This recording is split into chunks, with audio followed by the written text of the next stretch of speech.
Welkom by ons video oor hoe om die markomgewing te verstaan.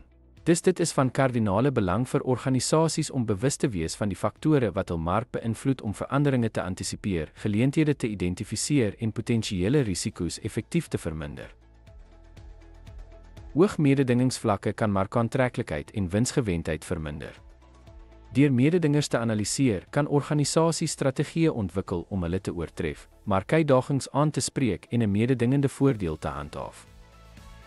Om markgrootte en groeitendense te verstaan, help om die regte kliëntebasis te teiken en uitbreidingsgeleenthede te identifiseer.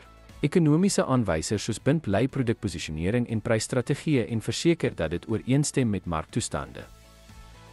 Bewustheid van tussengangers, soos kleinhandelaars en groothandelaars, is van kardinale belang vir effektiewe verspreidings- en verkoopstrategieë. Kennis van die magsdinamika tussen tussengangers help om beter terme te onderhandel en doeltreffende verspreiding te verseker. Monitering van verskaffers verseker konsekwente insetgehalte en produksiedoeltreffendheid. Deur verskaffers betroubaarheid en marktoestande te verstaan, kan organisasies ontwrigtings in die voorsieningsketting voorkom en kostes effektief bestuur.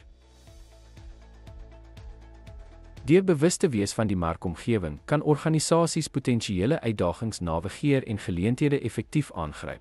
Deur mededingers, kliënte, tussengangers en verskaffers te verstaan, kan besighede ingeligte strategieë ontwikkel wat sukses en volhoubaarheid dryf. Dankie dat u ons video oor markomgewing bewustheid gekyk het.